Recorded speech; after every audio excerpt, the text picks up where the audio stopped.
Kelly, a 65-year-old retiree, was quietly enjoying her life after retirement.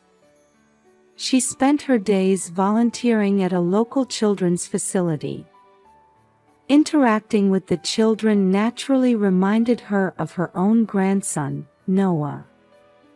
Noah was 5 years old and meant the world to Kelly, but their relationship wasn't very deep. Kelly's son Daniel was in his mid-30s and had been married to his wife Scarlett for several years. Daniel was busy with work, and Noah's care was mostly left to Scarlett. Kelly would sometimes visit Noah, but she wasn't always welcomed. When she went to her son and daughter-in-law's house, Daniel always looked annoyed, and Scarlett didn't try to hide her indifferent attitude. Even when Noah said, "Grandma, hello," there was always a hint of fear in his voice. This bothered Kelly, but she never pursued it too deeply for fear of damaging her relationship with her son and daughter-in-law. One day, while Kelly was volunteering at the facility, she received a call from Daniel. "Mom, Noah is missing." Those words filled Kelly with shock and anxiety. Her son and daughter-in-law said they had filed a missing person report with the police, but something didn't sit right with Kelly. "Why is Noah missing? Do you have any idea?" Kelly asked. "We don't know. When we came home, Noah was gone, and there was only a note left saying, 'Don't look for me,'" Daniel explained. Kelly wasn't satisfied with that explanation. Noah wasn't the type of child to do something like this. He always listened to his parents, and she couldn't think of any reason for him to run away. "Something's not right," Kelly muttered. "I'm going to look for Noah too." Trusting her instincts, Kelly began searching for Noah. She first went to her son and daughter-in-law's house to investigate Noah's room. His room was tidy, and nothing seemed out of the ordinary. However, one photograph caught her eye. It was a photo of Noah smiling, but there was something unnatural about his smile.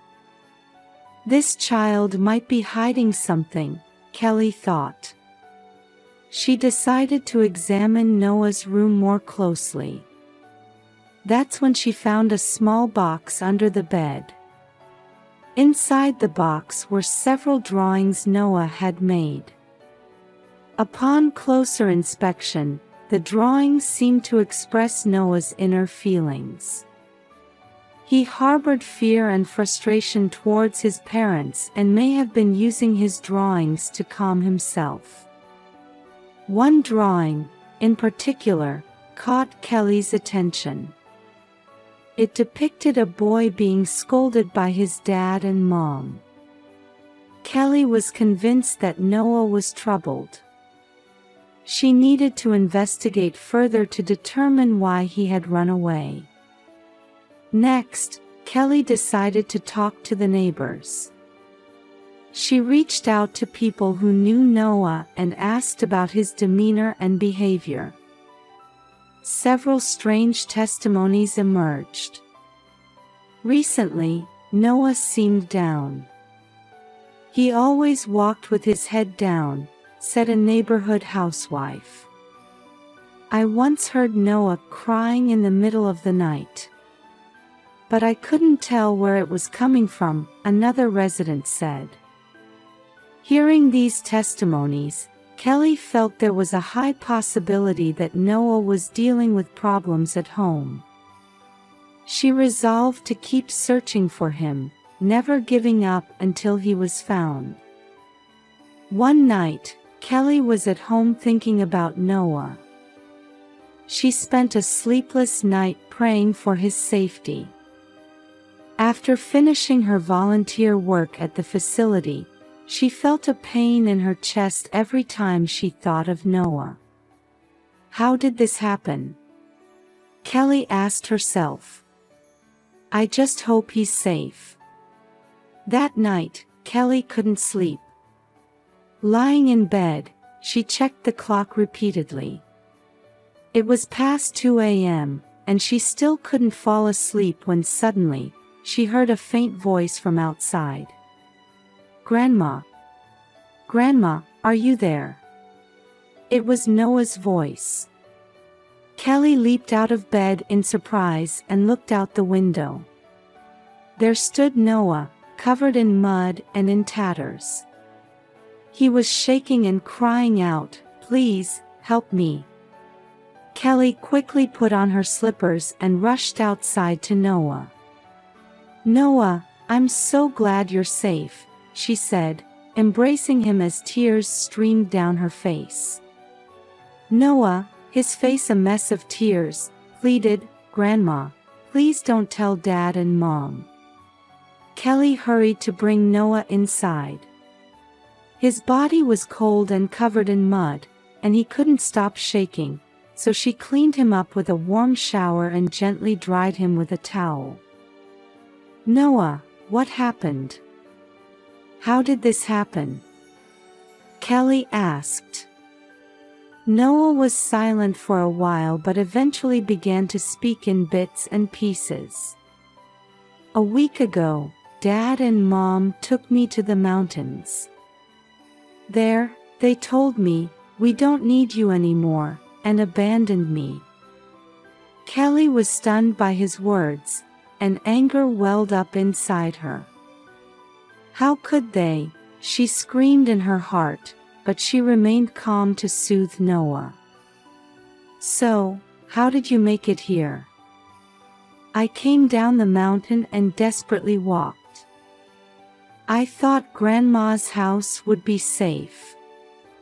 Noah continued in a small voice. Kelly was moved by Noah's courage but also felt growing anger towards her son and daughter-in-law's cruelty. "You did well, Noah. You can feel safe now," she said gently. Noah seemed to be gradually calming down. "Grandma, there's more I need to tell you." "You can tell me anything, Noah." "Grandma will listen." Kelly looked at him. Noah took a deep breath and continued, "Dad and Mom were trying to kill me. To get money called insurance."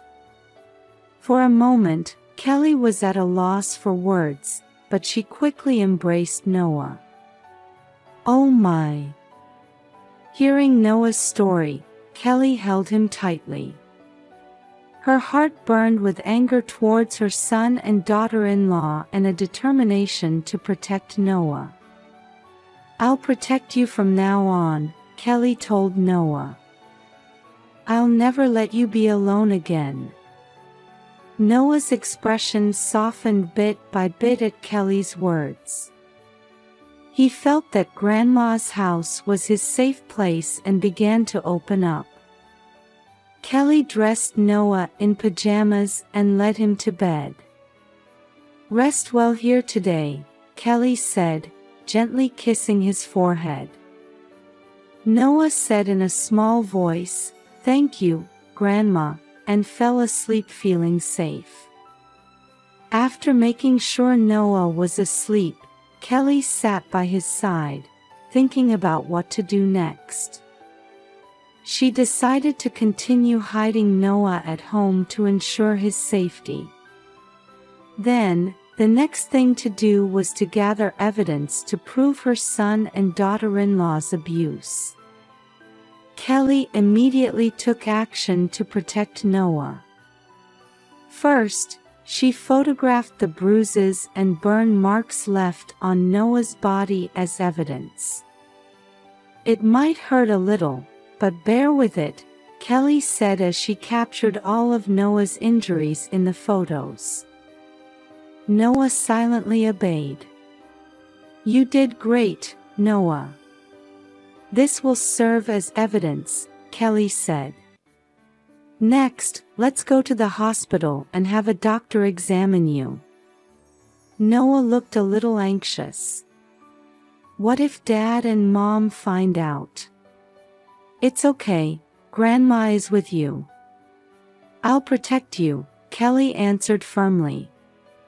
The two got in the car and headed to a nearby hospital. Upon arriving, Kelly explained the situation at the reception desk, and Noah was taken in for an examination. In the examination room, the doctor thoroughly checked Noah's body. This is terrible. The doctor frowned. He needs immediate treatment, and we must report this to the police. Kelly nodded and explained, of course. His parents did this horrible thing to him. The doctor prepared Noah's medical report, documenting the details of his injuries. This should be enough evidence. I'll also contact the police. After leaving the hospital, Kelly stopped by a supermarket to buy Noah's favorite food to reassure him. Noah, is there anything you'd like to eat? Noah thought for a moment and replied, I want pizza. Then let's buy some pizza and go home, Kelly said with a smile. She purchased the pizza, and when they returned home, she warmed it up and served it to Noah. Thank you, Grandma, Noah said gratefully as he ate the pizza with relish. That night, after putting Noah to bed, Kelly's anger and frustration towards her son and daughter-in-law welled up again. She had a strong resolve never to forgive them and was determined to take the next course of action. The following morning, Kelly went to the police station and explained Noah's situation in detail. She submitted the photographs and medical report as evidence and accused her son and daughter-in-law of abusing him. The police took Kelly's complaint seriously and promised to begin an investigation. Don't worry, we'll start the investigation right away, the police officer said. We'll take protective measures to ensure Noah's safety. Kelly was somewhat reassured by those words but couldn't fully relax. She felt she couldn't let her guard down until her son and daughter-in-law faced legal consequences. Back at home, Kelly made time to play with Noah to cheer him up. She read his favorite picture books and played games with him, trying to help Noah regain his smile, even if just a little. Grandma, thank you. I feel safe when I'm at your house, Noah said with a smile. That's wonderful, Noah. Grandma is happy to have you here too, Kelly replied. Kelly made a point of respecting Noah's feelings and always being there for him so that he could feel at ease. She renewed her determination to protect him and began to devise a plan to punish her son and daughter-in-law. First, Kelly decided to gather more testimonies from the neighbors. She conducted interviews to collect as much evidence as possible of Noah's abuse. One neighbor testified, I heard Noah crying recently. But it quickly became quiet, so I thought it was strange. Another neighbor said, I heard Noah screaming in the middle of the night, but after that, I didn't see him around. Kelly took notes of these testimonies and recorded them with a voice recorder. Thank you very much. This testimony is extremely important. Kelly expressed her gratitude and rushed off to gather more evidence. At the same time, Kelly also focused on caring for Noah's emotional well-being. She made efforts in their daily life to ensure he could spend his days feeling at ease and experience even a little happiness. Noah gradually opened up and deepened his bond with Kelly. One night, Kelly was reading a picture book with Noah. He sat on her lap, happily turning the pages of the book. "Grandma, I love this book," Noah smiled. "That's wonderful, Noah. Grandma loves this time too," Kelly replied. After Noah fell asleep, Kelly quietly peeked into his room and gazed at his peaceful sleeping face. "I will absolutely protect you," Kelly vowed in her heart. On another day, Noah said to Kelly, "Grandma, I had a dream. I was playing with you in a big park." Kelly smiled and replied, "That's a beautiful dream, Noah. Shall we go to a real park together next time?" "Yes, I want to go." Noah's eyes sparkled. Kelly and Noah supported each other as they built a new life together. One day, after sending Noah off to school, Kelly received a call from the police. "The investigation into your son and daughter-in-law has progressed. We plan to make arrests soon."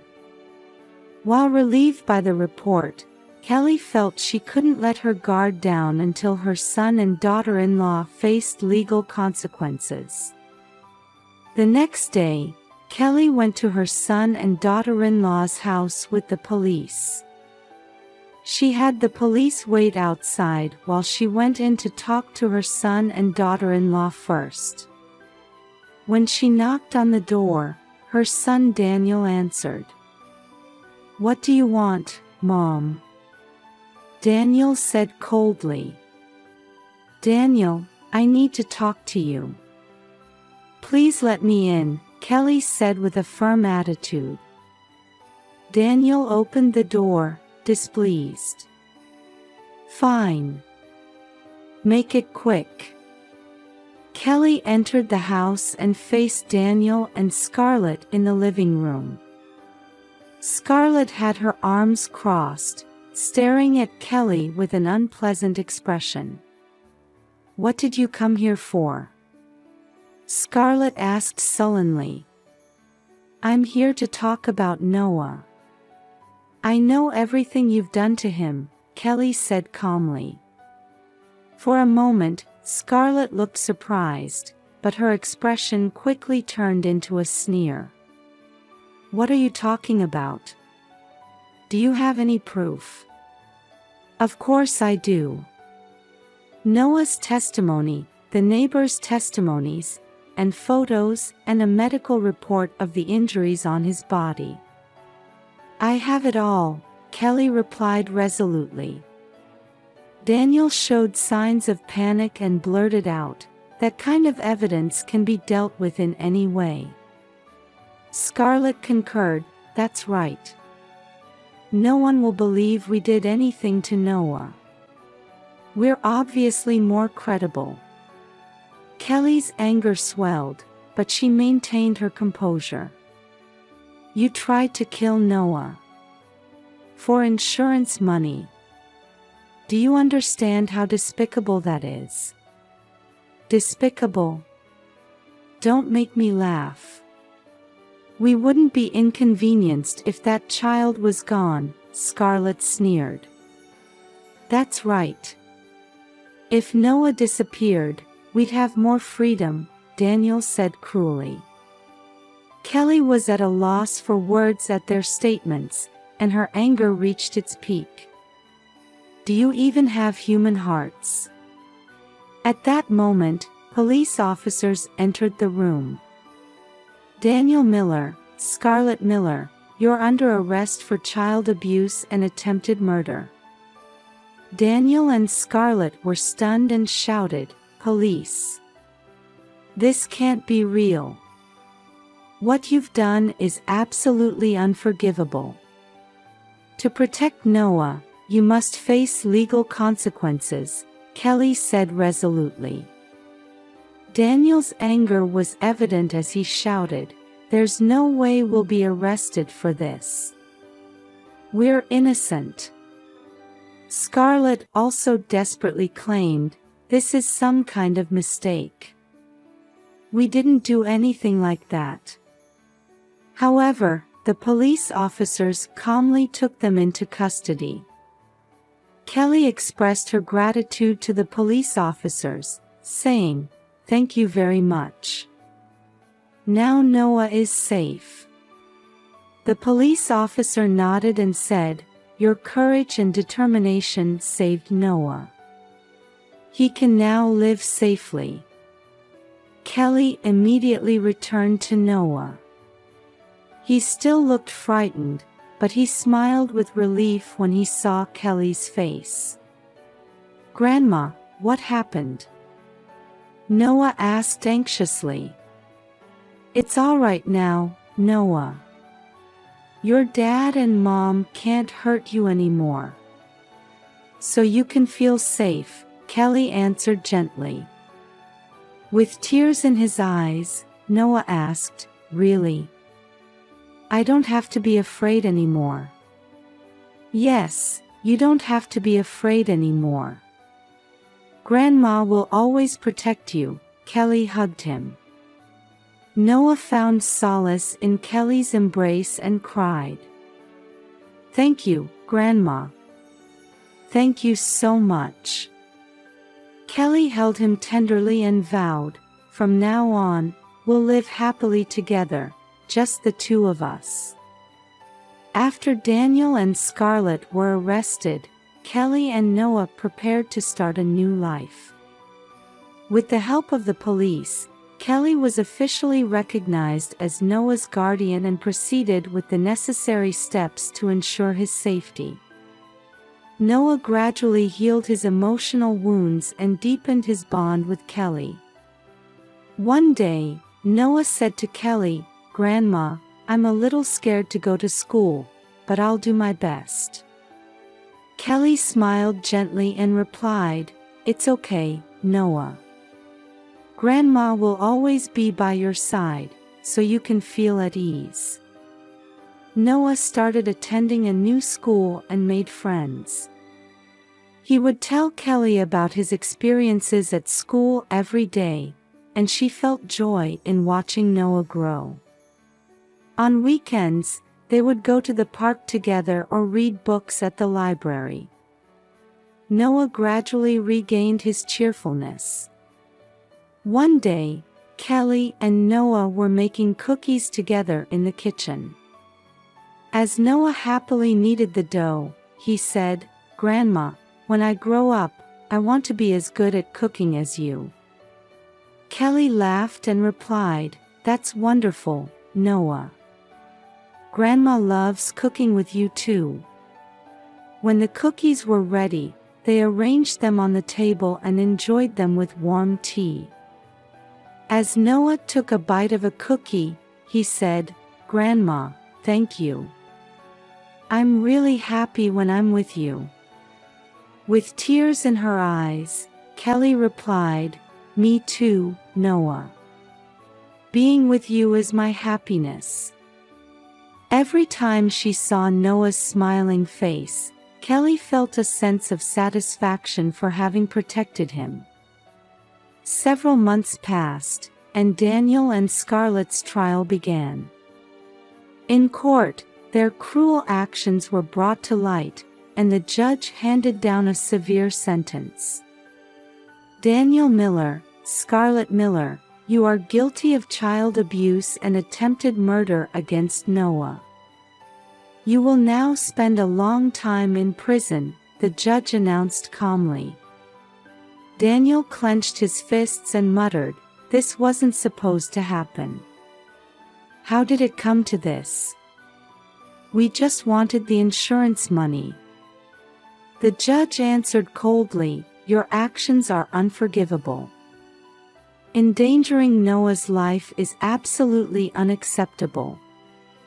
Scarlett broke down in tears and pleaded, "But we loved him. How did it come to this?"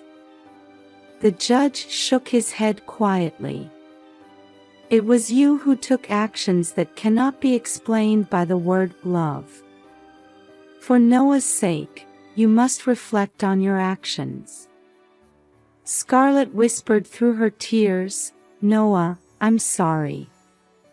Kelly and Noah left the courtroom and took a step towards building a new life. Noah held Kelly's hand tightly and said, "Grandma, let's always be together from now on." Kelly smiled and replied, "Of course, Noah. We'll continue to live happily together."